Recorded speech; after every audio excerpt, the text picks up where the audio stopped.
സംസാരിക്കാൻ വരെ നാണക്കാരിയായ കല്യാണിക്ക് ഇത് എന്ത് പറ്റി?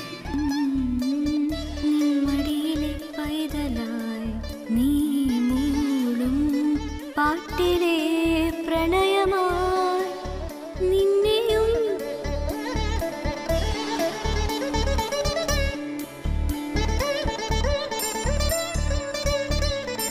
അയ്യോ ഇതെങ്ങനെ ഓണായ? വല്ലുകുഞ്ഞിന്റെ പാട്ട് കേട്ടുവാണല്ലോ. നാണക്കേടായി. Hello Kalyani, hello. വല്യുഞ്ഞെ, കല്യാണി ആള് കൊള്ളാലോ, പാട്ട് നന്നായിട്ടുണ്ട്. കളിയാക്കണ്ട വല്യുഞ്ഞെ, ഞാൻ അറിയാതെ.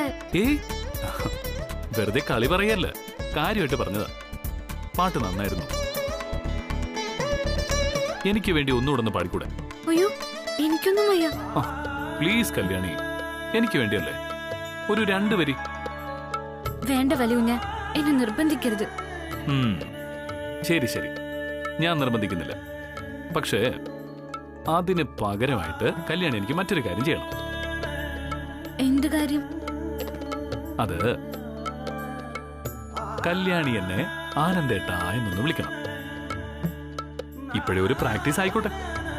അയ്യേ, എന്താ ഈ പറയണേ? എനിക്ക് ജോലിക്ക് പോ സമയമായി. വല്യുഞ്ഞ് ഫോൺ വെച്ചേ. നന്ദിനി, ഇതാണ് പറ്റിയ അവസരം. കല്യാണി ബോധപൂർവം നിന്റെ മുഖം പൊള്ളിക്കാൻ ശ്രമിച്ച കാര്യം അഖിലേച്ചിയോട് പറ. ആന്റി, അങ്ങനെ എടുത്തു ചാടി ആക്രമിക്കുന്നതല്ല ഈ നന്ദനയുടെ സ്റ്റൈൽ. പകരം വളഞ്ഞിട്ട് ആക്രമിക്കുന്നതാ. ലക്ഷ്യസ്ഥാനത്തെത്തില്ലെന്ന് അറിഞ്ഞിട്ടും വെറുതെ ശരവഴിച്ചിട്ട് കാര്യമില്ലല്ലോ. തൊടുക്കുമ്പോ ലക്ഷ്യം ഭേദിച്ചിരിക്കണം. ആ, എങ്ങനെ ആക്രമിച്ചാലും കുഴപ്പമില്ല. ആ അടുക്കളക്കാരിയുടെ സർവനാശം കാണണം എനിക്ക്. അതിങ്ങ് തന്നേക്ക് കല്യാണി. ഇപ്പൊ മുറിഞ്ഞു പോയെന്നെ കൈയൊക്കെ. എന്ത് പറ്റി കല്യാണി? എന്തെങ്കിലും വയ്യാഴികയുണ്ടോ? അത് ചേച്ചി, ഇന്നലെ അനിയൻകുട്ടിന് പനിയായിരുന്നു. അതുകൊണ്ട് ഒരുപോലെ കണ്ണടച്ചില്ല, അതിന്റെയാ. സാരമില്ല, ഇങ്ങനെ ഉറക്കം തൂങ്ങിക്കൊണ്ട് പച്ചക്കറി അരിഞ്ഞാലേ വിരലറ്റു പോവും. നീ ഒരു കാര്യം ചെയ്യേ, ആ സ്റ്റൂൾ എടുത്തിട്ട് കുറച്ചു നേരം ഒന്ന് മയങ്ങി ഉണരുമ്പോ ക്ഷീണമൊക്കെ മാറും. ആന്റി, ഇന്നെന്തോ നല്ല വിശപ്പ്. ബ്രേക്ക്ഫാസ്റ്റ് കഴിച്ചാലോ? അതിനെന്താ, കഴിക്കാം. കല്യാണി,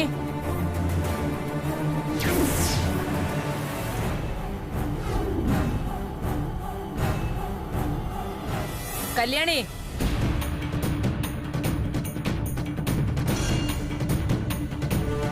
കല്യാണി.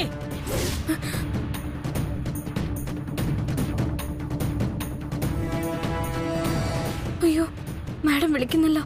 എന്റെ ദേവി, ചതിച്ചോ? മാഡം, നീ എന്താ ഉറക്കത്തിലായിരുന്നു? ഒരുപാട് വിളിച്ചല്ലോ ഞാൻ. നോൺസെൻസ്. ഞാൻ കേട്ടില്ലായിരുന്നു മാഡം.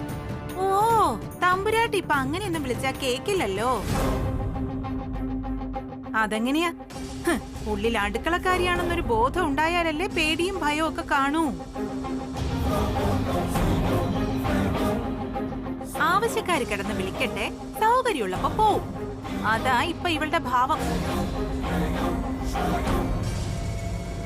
തൃച്ചംബരത്തെ മൂത്ത മരുമകൾ അണിയാനുള്ള ഈ പരമ്പരാഗത ചെയിൻ നിന്റെ കഴുത്തിൽ വന്നപ്പം മുതലേ തുടങ്ങിയതാ ഈ മാറ്റം.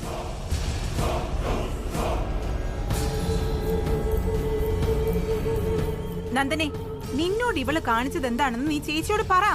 അല്ലെങ്കിൽ ഇനിയും ഇതുപോലുള്ള പലതും നീ സഹിക്കേണ്ടി വരും.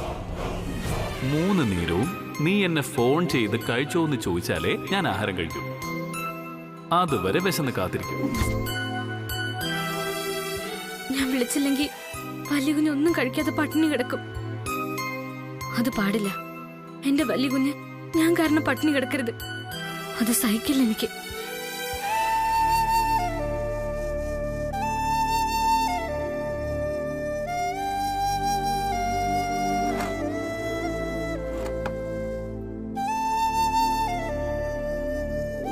നീ തൃച്ചംബരത്തെ വെറുമൊരു വേലക്കാരി മാത്രമാ. അതെപ്പോഴും ഓർമ്മ വേണം നിനക്ക്.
മണി 2 ഇവിടെ ആരോടെ രാത്രിയിൽ സംസാരിക്കുന്നേ? ഇനിയിപ്പോ ആനന്ദിനോട് മറ്റോ ആയിരിക്കോ? ഷേ, അങ്ങനെയാണെങ്കിൽ കുഴപ്പമാണല്ലോ. ഇനിയിപ്പോ എന്ത് ചെയ്യും? അരവിന്ദിനോട് പറഞ്ഞിട്ട് ഒരു കാര്യമില്ല, സന്തോഷിക്കുള്ളൂ. ഒരു കാര്യം ചെയ്യാം, ആന്റിയാണ് ഇത് ഡിസ്കസ് ചെയ്യാൻ പറ്റിയ ആള്. ഒന്ന് വിളിച്ചേക്കാം.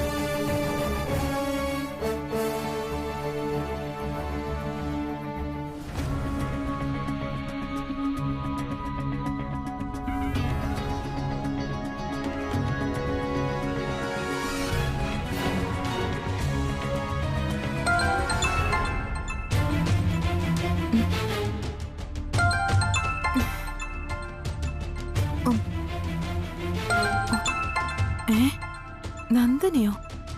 ഇവളെന്താ ഈ സമയത്ത് വിളിക്കുന്നേ? ആ, ഏതായാലും എടുത്തു നോക്കാം. ഹലോ. ആ, സോറി ആന്റി, നല്ല ഉറക്കമായിരുന്നു അല്ലേ? അല്ല, കുളിച്ചു കഴിഞ്ഞ് അത്താഴം കഴിക്കായിരുന്നു. നീ കാര്യം പറ നന്ദനെ. പറയാനല്ല, ഒരു കാര്യം കാണിച്ചു തരാനാ ആന്റി ഞാൻ അത്യാവശ്യമായി വിളിച്ചുണർത്തിയത്. കാണിച്ചു തരാനോ? എന്ത് കാണിച്ചു തരാൻ? അത് സ്വയം കണ്ടാ മതി. ആന്റി ജസ്റ്റ് ഒന്ന് ഹാളിലേക്ക് ഇറങ്ങി ആ ജനാലയോ ഡോറോ മറ്റോ ഒന്ന് പുഷ് ചെയ്ത് നോക്കേ. കാർ ഷെഡിനടുത്തുള്ള പട്ടിക്കോടില്ലേ, അതിനടുത്തേക്ക്. നീ കാര്യം പറ നന്ദനെ. അവിടെ എന്താ വല്ല കള്ളന്മാരും പതുങ്ങി നിൽപ്പുണ്ടോ? എങ്കിൽ നീ അരവിന്ദിനോട് പറയാത്ത എന്താ? കള്ളനല്ല, കള്ളി. ആന്റിക്ക് വളരെ ഇഷ്ടവും അടുപ്പമുള്ള ആളാ. കല്യാണി ഇന്ന് നമ്മളെ വിളിക്കും. കല്യാണിയോ? അവളെ പാതിരാത്രിക്ക് അവിടെ എന്തെടുക്ക? അതല്ല നേരിട്ട് ചെന്ന് നോക്കാൻ പറഞ്ഞത്. ആന്റി ആദ്യം റൂമിൽ നിന്ന് പെട്ടെന്നൊന്ന് പുറത്തിറങ്ങ് പ്ലീസ്. ശരി ശരി ശരി, ഒരു മിനിറ്റ്, ഞാൻ ഇപ്പൊ തിരിച്ചു വിളിക്കാം. വേണ്ട വേണ്ട, ഫോൺ കട്ട് ചെയ്യണ്ട, ഞാൻ ഹോൾഡ് ചെയ്തോളാം. ആന്റി അവിടെ പോയി എന്ന് നോക്കിയിട്ട് എന്റെ അടുത്ത് സംസാരിച്ചാൽ മതി, ഞാൻ വെയിറ്റ് ചെയ്യാം. ശരി ആയിക്കോട്ടെ, ഒരു മിനിറ്റ്.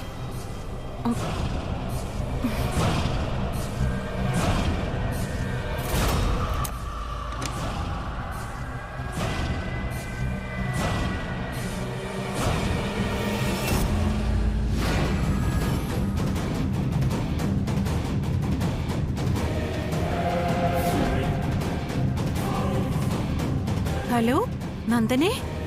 കണ്ടു നന്ദനെ, കണ്ടു. ഇത് തന്നെയാ അവളുടെ വലവീശല്. പാവം, നമ്മുടെ ആനന്ദിന് അന്യനാട്ടിൽ പോലും സമാധാനം കൊടുക്കാതെ പ്രേമിക്കാൻ നോക്കുക അവള്.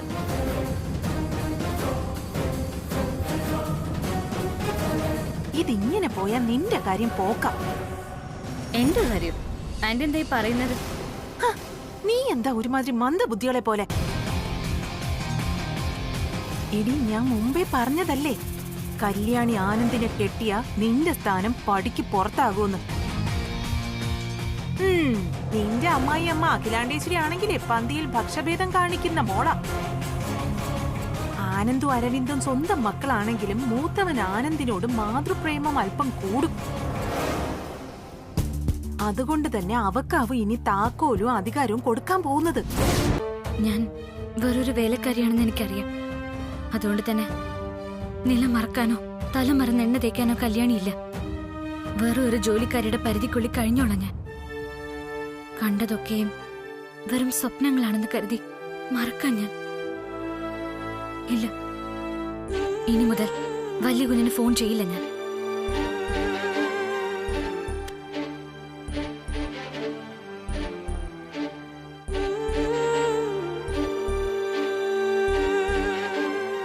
കല്യാണി ഇതുവരെ വിളിച്ചില്ലല്ലോ. അവൾക്കിത് എന്താ പറ്റിയേ? ഇനി ഇന്നലെ രാത്രി മുഴുവൻ ഉറങ്ങാതിരുന്നല്ലേ? ഉറങ്ങിപ്പോയതാവൂ. അങ്ങോട്ടൊന്ന് വിളിച്ചു നോക്കിയാലോ?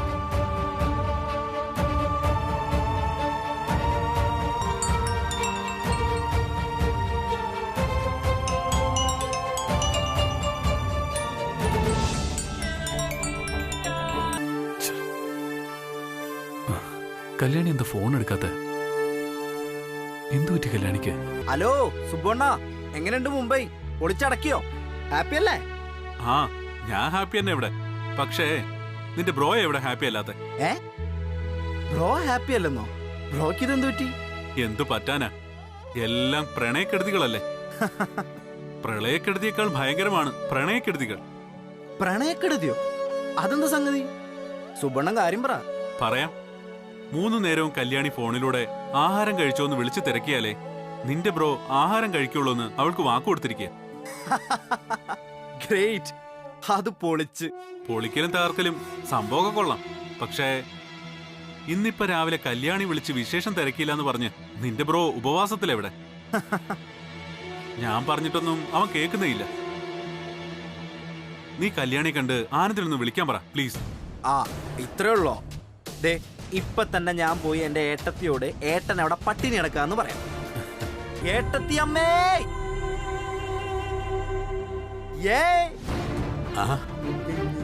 എന്റെ അമ്മേ, ആസറ്റ് ഇവിടെ ഉണ്ടായിരുന്നോ? അനിയൻ കുഞ്ഞോ? വാ കുഞ്ഞെ ഇരിക്ക്. മാഡം വിളിക്കാൻ പറഞ്ഞാണോ അല്ലേ? അമ്മ വിളിച്ചോണ്ട് എല്ലാം പറഞ്ഞു. ദേ വരുന്നു കുഞ്ഞെ, ഒന്ന് യൂണിഫോം ഇടേണ്ട താമസം. 2 മിനിറ്റ്. അയ്യോ, അമ്മ വിളിക്കാൻ പറഞ്ഞതേ ദാസേട്ടനല്ല, കല്യാണിയാ. പെട്ടെന്ന് കൂട്ടിക്കൊണ്ടുവരാൻ പറഞ്ഞു. എന്റെ ഏട്ടത്തി മുമ്പ് നിന്നേ പറയട്ടെ. എന്തിനാ അനിയും കുഞ്ഞെ വെറുതെ എന്നെ ഇങ്ങനെ കളിയാക്കണേ? അവരവരുടെ നില മറന്ന വലിയ ആപത്താ. മാഡം എന്നെ അത് ഓർമ്മപ്പെടുത്തുകയും ചെയ്തു. നല്ലൊരു അടുക്കളക്കാരുടെ സ്ഥാനേ ഉള്ളൂ എനിക്ക് തൃച്ചംബരത്ത്. അതേ ഞാൻ ആഗ്രഹിക്കുന്നുള്ളൂ. എന്നെ ഇങ്ങനൊന്നും വിളിക്കരുത്. കല്യാണി, ഞാൻ കളിയാക്കി വിളിച്ചല്ല ഏട്ടത്തിന്ന്. ഞാനും ബ്രോയും അത് തീരുമാനിച്ച കാര്യം. ബ്രോ ഫോൺ ചെയ്യുമ്പോ എടുക്കാതെ കല്യാണി എന്തിനാ ഫോൺ സ്വിച്ച് ഓഫ് ചെയ്ത് വെച്ചിരിക്കുന്നേ? ഓ, ഇനിയിപ്പോ അത് ഞാൻ എങ്ങനെ അറിഞ്ഞു എന്നായിരിക്കും. സുബ്ബണ്ണ വിളിച്ചു പറഞ്ഞതാ മുംബൈയിൽ നിന്ന്. എന്താ സത്യമല്ലേ കാര്യം? അതിനെക്കുറിച്ചൊന്നും അനിയും കുഞ്ഞ് എന്നോട് ചോദിക്കരുത്. മാഡം എന്തിനാ തിരക്കിയെന്ന് പറഞ്ഞാ മതി, അല്ലെങ്കിൽ ഞാൻ ചോദിച്ചോളാം. കല്യാണി നിക്ക് പ്ലീസ്. അമ്മ കല്യാണി തിരക്കിന്നൊക്കെ ഞാൻ വെറുതെ പറഞ്ഞ പച്ചക്കള്ളം. കള്ളോ? അനിയും കുഞ്ഞ് എന്തൊക്കെയാ പറയണേ? അതെ കല്യാണി, കല്യാണിയോട് ബ്രോയെ ഒന്ന് വിളിക്കാൻ പറയാനാ ഞാൻ ഔട്ട് ഹൗസിലേക്ക് വന്നത്. അവിടെ ദാസേട്ടനെ കണ്ടപ്പോ കല്യാണി ഒന്ന് മാറ്റി നിർത്തി ആ കാര്യം പറയാനാ അമ്മ തിരക്കുന്നൊന്ന് കള്ളം പറഞ്ഞു. സംസാരിക്കല്യാണി. കല്യാണി സംസാരിച്ചാൽ ബ്രോ എന്തൊരു കഴിക്കൂ. ഹലോ വലിയ. വേണ്ട, ആരുടെ നിർബന്ധത്തിന് വഴങ്ങി ബുദ്ധിമുട്ടി നീ എന്നെ വിളിക്കണമെന്നില്ല. അല്ലാതെ മനസ്സുകൊണ്ട് എപ്പോഴെങ്കിലും വിളിക്കണമെന്ന് തോന്നുകയാണെങ്കിൽ മാത്രം ഞാൻ തന്ന മൊബൈലിൽ നിന്ന് നീ എന്നെ വിളിച്ചാൽ മതി. ധൃതി വേണ്ട, പക്ഷേ അതുവരെ ഞാനൊരു തുള്ളി വെള്ളം പോലും കുടിക്കില്ല, അത്രേ ഉള്ളൂ. നീ എന്തിനാ കള്ളം പറഞ്ഞ് കല്യാണിയെ ഔട്ട് ഹൗസിൽ നിന്ന് വിളിച്ചോണ്ട് പോയതെന്ന്? അതമ്മ കല്യാണി സങ്കടപ്പെട്ടിരിക്കുന്നത് കണ്ടപ്പോഴേ ഒരു സമാധാനം കിട്ടുമെന്ന് കരുതിയിട്ടാ അമ്മ വിളിക്കുന്നത് കള്ളം പറഞ്ഞു വിളിച്ചത്. ദേവി മഹാമായ, എന്റെ വലിയ കുഞ്ഞൊന്നും കഴിക്കാതിരിക്കുക.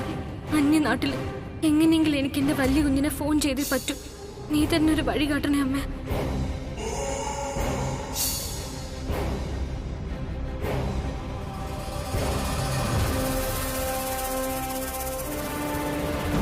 കല്യാണി, മാഡം, കുറച്ചു നേരം എനിക്കിവിടെ ഇരുന്ന് ജപിച്ച് പ്രാർത്ഥിക്കണം. നീ മൊബൈൽ കയ്യിൽ വെച്ചു.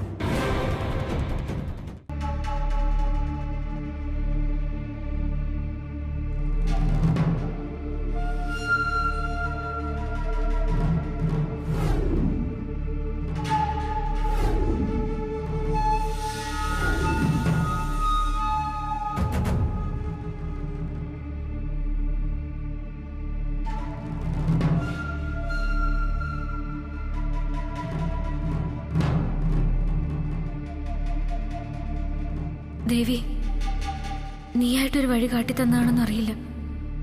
മാഡം കണ്ണടച്ച പ്രാർത്ഥനയില്ല. പ്രാർത്ഥനയിൽ നിന്ന് എഴുന്നേൽക്കും മുൻപ് വലിയ കുഞ്ഞിനെ ഈ മൊബൈലിൽ നിന്ന് വിളിച്ചാളെ. ദേവി, നീ തന്നെ കാത്തോണേ.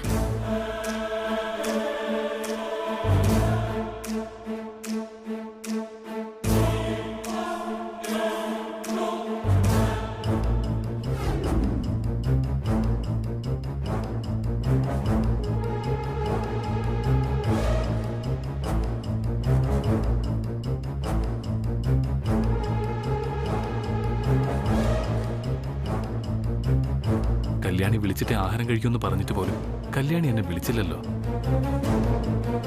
എന്താ എന്റെ കല്യാണിക്ക് പറ്റിയത്?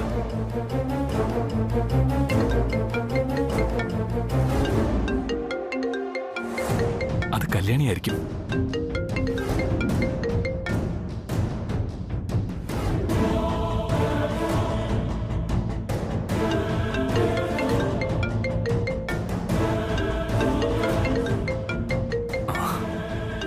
അമ്മയാണല്ലോ. വലിയ ഒന്ന് എടുക്കോ വലിയ.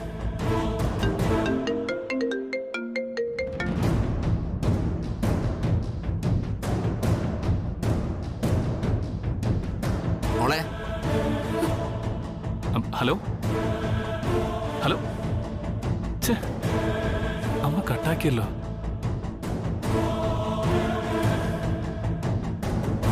മോളെ, അകത്തെ വഞ്ചിയിലിട്ടേക്ക്, അച്ഛൻ വെളിയിലേക്ക്.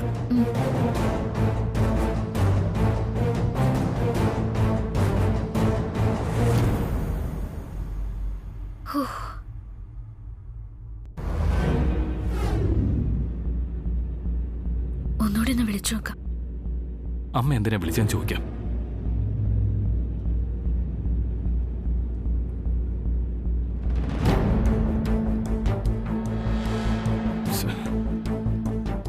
എൻഗേജ്ഡ് ആണല്ലോ.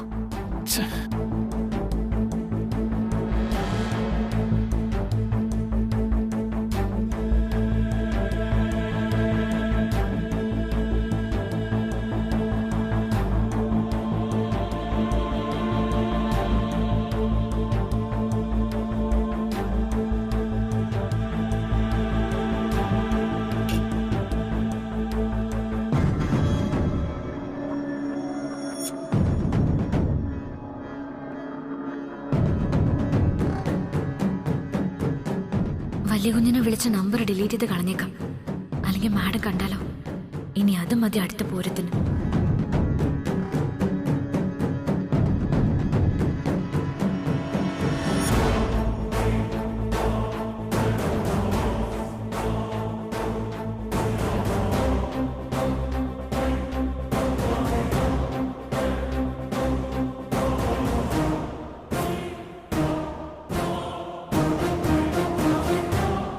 എന്തായാലും അമ്മ ഒന്നുകൂടെ വിളിച്ചു നോക്കാം.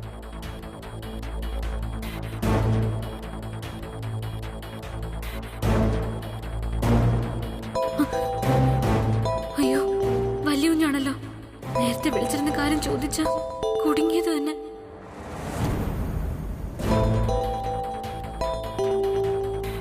കല്യാണി, ഫോൺ റിങ്ങിയെന്ന് കേട്ടില്ലേ? ഇങ്ങിതാ.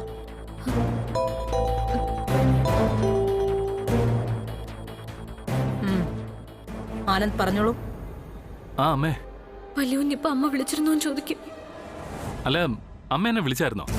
ഇല്ല, ഞാൻ വിളിച്ചില്ലല്ലോ. ഞാനിപ്പോ ക്ഷേത്രത്തിലാ. ശരി അമ്മേ, പ്രാർത്ഥന നടക്കട്ടെ. ശരി.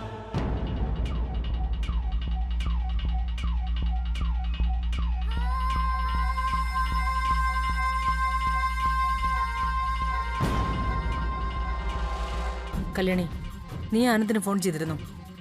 ഇല്ല മാഡം. നീ ഫോൺ വിളിച്ചു കഴിഞ്ഞെങ്കിൽ ആ ഫോണിങ്ങി തന്നേക്ക്.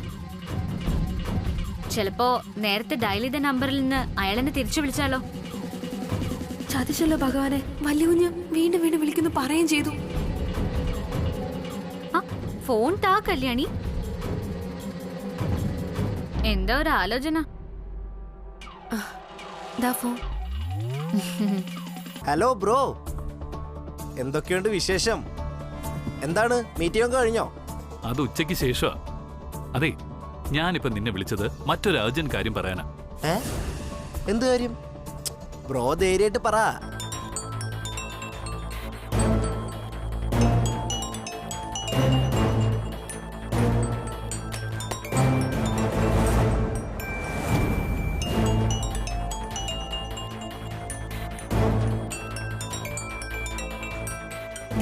വീണ്ടും ഏട്ടൻ കോളിംഗ് ആണല്ലോ. ഇയാൾക്ക് വേറെ പണിയൊന്നുമില്ലേ? അത് ശരിയാ. ഇപ്പൊ ഈ ഏട്ടൻ വിളിച്ച് സംസാരിച്ചല്ലേ ഉള്ളൂ. ഇതെന്താ ഇപ്പൊ പെട്ടെന്ന് വീണ്ടും ഒരു വിളി? അത് മാഡം വെളിയിൽ നിന്ന് സംസാരിച്ചപ്പോ സംസാരിക്കുന്നതിനിടയില് റേഞ്ച് കട്ടായി പോയി. അതായിരിക്കും ഇപ്പൊ വീണ്ടും വിളിച്ചത്. ശരി ശരി, എടുത്ത് സംസാരിക്കും.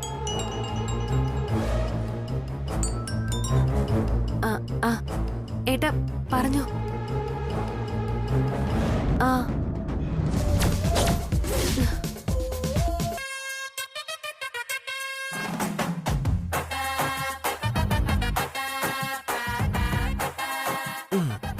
നന്ദന, പലപ്പോഴും നമ്മുടെ കണക്കൂട്ടിലൊക്കെ പിഴയ്ക്കും.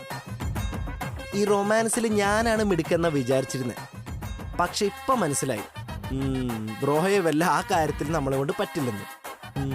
അരവിന്ദ് എന്താ ഉദ്ദേശിക്കുന്നത്? അതെ, ഈ അമ്മയുടെ മുമ്പിൽ വെച്ച് റോമയെ കളിക്കാനൊക്കെ എനിക്ക് അന്നും ഇന്നും പേടിയാ. പക്ഷെ ബ്രോ അമ്മ മുന്നിൽ നിൽക്കുന്നത് അറിഞ്ഞിട്ട് പോലും കല്യാണിയായിട്ട് ഫോണിൽ സംസാരിക്കുന്നത് കണ്ടില്ലേ? ഈ എടി, കല്യാണി ഏട്ടാന്ന് പറഞ്ഞ് സംസാരിച്ചതേ ബ്രോയോടാ.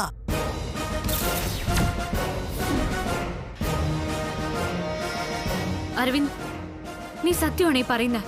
അപ്പൊ കല്യാണിയുടെ ഫോണിൽ ഏട്ടൻ കോളിംഗ് എന്ന് പറഞ്ഞു വന്നത് നമ്മുടെ ആനന്ദായിരുന്നോ? അതെ, കുറച്ചു നേരം മുമ്പേ ബ്രോ എന്നെ വിളിച്ചു പറഞ്ഞ അടിസ്ഥാനത്തിലാ കല്യാണി പുറത്തു പോകാതെ ഞാൻ തടഞ്ഞു നിർത്തിയത്. എന്നാലും കല്യാണിയുടെ ധൈര്യം സമ്മതിച്ചു കൊടുത്തേ പറ്റൂ. ഇതാണ് പെണ്ണിനെ പ്രണയം ധീരയാക്കുമെന്ന് പറയുന്നത്. അതെ അരവിന്ദ്, കല്യാണിക്ക് ധൈര്യം അല്പം കൂടുതൽ തന്നെ. അത് ഇനിയും കൂടി നശിക്കാതിരുന്ന കൊള്ളാം.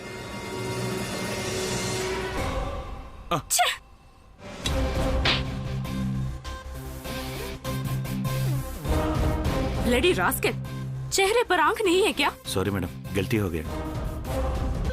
Shut your bloody mouth, stupid.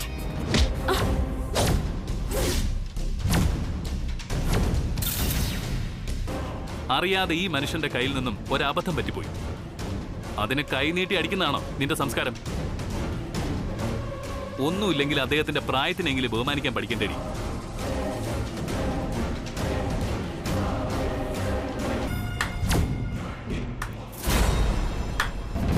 ഞാനും ഇവിടൊക്കെ തന്നെ ഉണ്ടേ. ഏതായാലും ആനന്ദ് ഭായിയുടെ ഉപദേശം ഉഗ്രൻ. എന്താ ഇങ്ങനെ അമ്പരന്നൊരു നോട്ടം? ഓ, കേരളത്തിൽ വെച്ച് പോലീസ് പിടിച്ചോണ്ട് പോയവൻ ഇവിടെ എങ്ങനെ പൊങ്ങിയെന്നാവും. അതൊരു കഥയാ. നമ്മുടെ ചില ദൈവങ്ങൾ ഉയർത്തെഴുന്നേറ്റ പോലൊരു കഥ. പിടിച്ചെഴുന്നേൽപ്പിച്ചത് ദേ ഈ നിൽക്കുന്ന മാഡം, പ്രിയങ്ക മാഡം.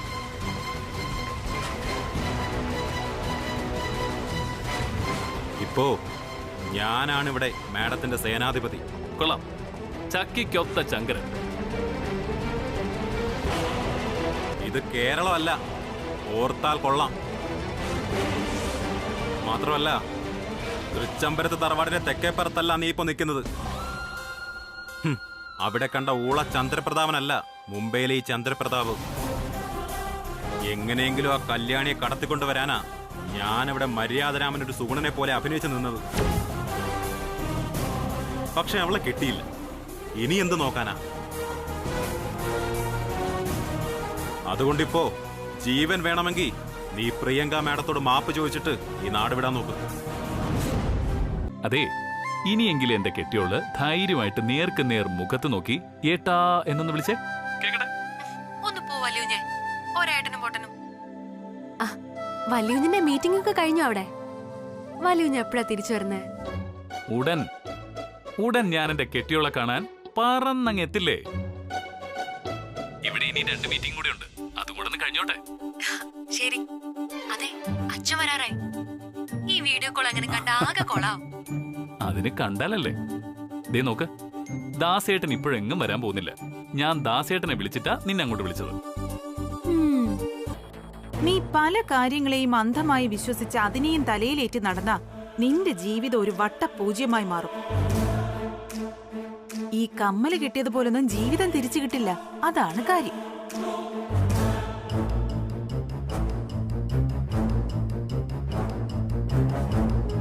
അതെ ആന്റി, എനിക്കിപ്പോ അത് മനസ്സിലായി വരാം.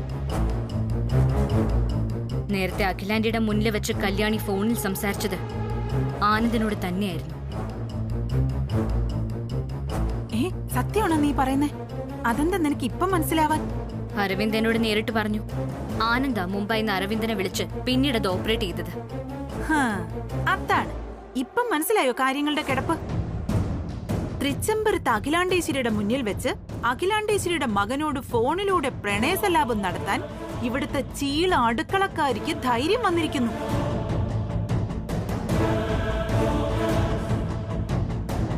നന്ദനെ, ഇവിടെ ഈ നടന്നുകൊണ്ടിരിക്കുന്നത് വലിയ ആപത്തും അപകടവുമാണ്. അന്നൊരിക്കൽ കയ്യിൽ ഒരു ചെമ്പരത്തി ചെടിയുമായി കയറി വന്ന ആ വൃത്തികെട്ട പെണ്ണ് തൃച്ചംബരത്തെ മൂത്ത മരുമകൾ അണിയാനുള്ള പരമ്പരാഗത മാല കഴുത്തിലണിഞ്ഞ് നടക്കണമെങ്കിൽ അത് വെറും ഭാഗ്യം കൊണ്ട് മാത്രമാണെന്ന് നീ കരുതരുത്. അവൾക്ക് വ്യക്തമായ ലക്ഷ്യമുണ്ട്. പുറത്ത് വെളുക്കെ ചിരിച്ചും നിഷ്കളങ്ക കുമാരി ചമഞ്ഞും ഈ കുടുംബത്തെ തന്റെ കാൽ കീഴിലാക്കാനുള്ള പ്ലാനിങ്ങുകളാ അവള് തന്ത്രപൂർവ്വം നടത്തിക്കൊണ്ടിരിക്കുന്നത്.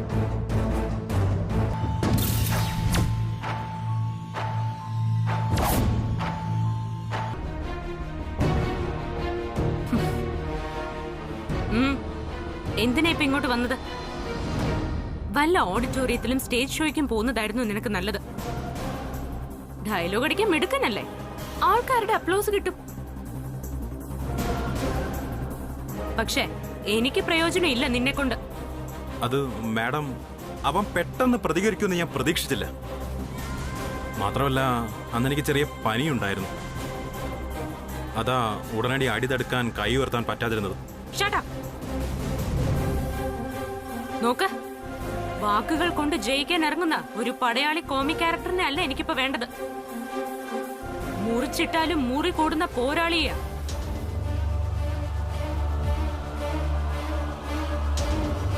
അതിന് നീ പോരാ. ഭീരുവായ മിത്രത്തെക്കാൾ പ്രിയങ്കയ്ക്ക് എന്നും ഇഷ്ടം ധീരനായ ശത്രുവിനെയാ. പിന്നെ പൂനെയിലെ ജ്വാല അസോസിയേറ്റ്സുമായിട്ടുള്ള തർക്കം എന്തായി? അതമ്മേ, അവര് പ്രോഫിറ്റ് ഷെയറിങ്ങിന്റെ പ്രസന്റ് ചെയ്യുന്ന കാര്യത്തില് ഒരു വിട്ടുവീഴ്ചയ്ക്കും റെഡിയല്ല. നേരിട്ട് എന്തെങ്കിലും മീറ്റിംഗ് വെച്ചേ പറ്റൂ.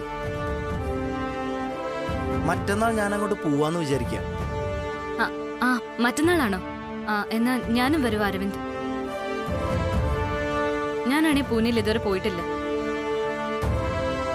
പൂനെയിൽ മാത്രല്ല, നിങ്ങൾ ഒരുമിച്ച് എവിടെയും പോയിട്ടില്ലല്ലോ. ഇതിപ്പോ നല്ല അവസര രണ്ടുപേർക്കും ഒരു നല്ല ജോലി ട്രിപ്പായിട്ട് പോയിട്ട് വരാന്നേ. നോ, ഇതെന്താ ഹണിമൂൺ ട്രിപ്പാണോ? ബിസിനസ് മീറ്റിംഗ് അല്ലേ? മാത്രമല്ല പൂനെയിലെ മീറ്റിങ്ങിനൊന്നും അരവിന്ദ് പോണ്ട. ആനന്ദ് മുംബൈയിലുണ്ടല്ലോ, അവൻ അവിടുന്ന് പോയി അറ്റൻഡ് ചെയ്തോളൂ. രണ്ട് കമ്പനികൾ തമ്മിലുള്ള തർക്കം പറഞ്ഞു തീർക്കാനുള്ള എക്സ്പീരിയൻസോ മെച്യൂരിറ്റിയോ ഒന്നും നിനക്കില്ല. എന്ന് പറഞ്ഞാ ഇതുപോലുള്ള അവസരങ്ങൾ ഉണ്ടാകുമ്പോഴല്ലേ ഓരോരുത്തർ എക്സ്പീരിയൻസ് പഠിക്കുന്നത്. ഇതിപ്പോ പൂനെയിലെ ആവശ്യത്തിന് മുംബൈ കിടക്കുന്ന ആനന്ദിനെ വിളിക്കേണ്ട അത്യാവശ്യം എന്താ? അല്ലെങ്കിൽ തന്നെ കമ്പനി MD അരവിന്ദ് അല്ലേ നന്ദനെ? അത് കടലാസിൽ. ആനന്ദ് പഠിച്ചതും പഠിക്കുന്നതും ബിസിനസ്സാണ്. അരവിന്ദ് അതല്ല. എക്സ്പീരിയൻസ് കൗണ്ട്സ് എ ലോട്ട് എന്നാണ്. അത് വിവരമില്ലാത്തവർക്ക് പറഞ്ഞാൽ മനസ്സിലാവില്ല.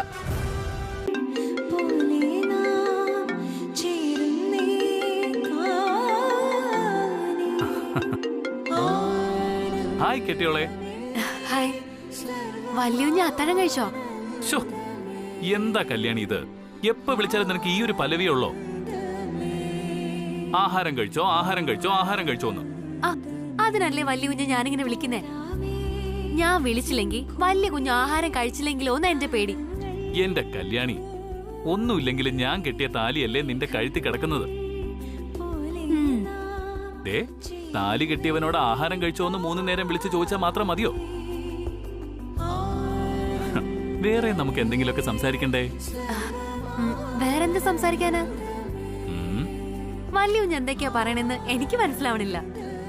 എന്നാ മനസ്സിലാക്കി തരാം. ഭർത്താവ് സ്വദേശം വിട്ടു നിൽക്കുമ്പോ ഭാര്യമാര് സംസാരിക്കേണ്ട ചില വിഷയങ്ങളും രീതികളും ഒക്കെ ഉണ്ട്. അത് കാത് തുറന്ന് കേട്ടോണം. പറയാൻ പോവാണ്. റെഡി?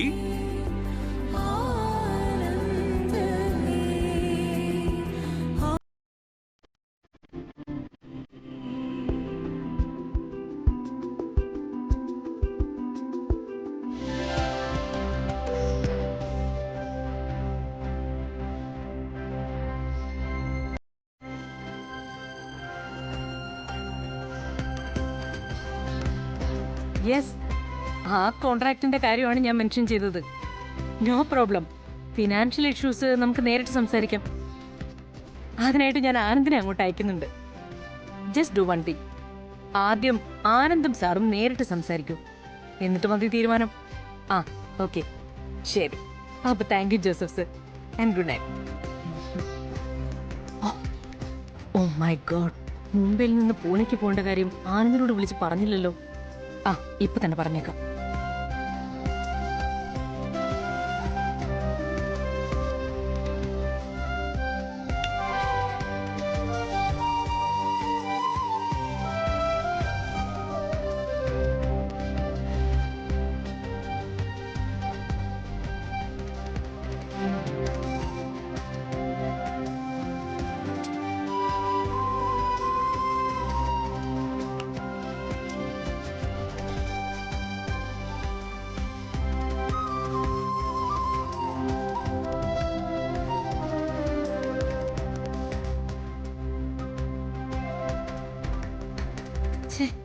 ഇവൻ ആരോടായി സംസാരിച്ചോണ്ടിരിക്കുന്നത്?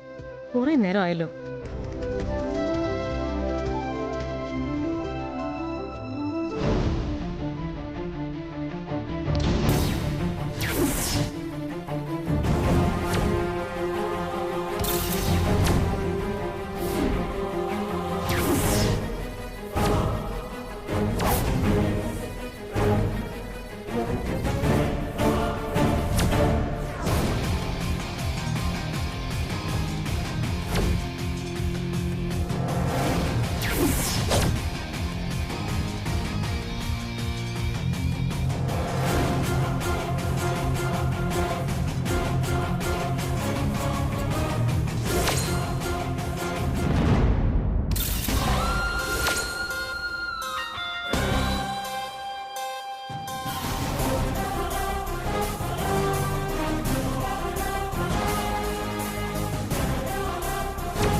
അമ്മേ, ദേവി നീ കാത്തു. ഒരു നിമിഷം എന്റെ ജീവൻ അങ്ങ് നിന്നു പോയതുപോലെ തോന്നിയത്.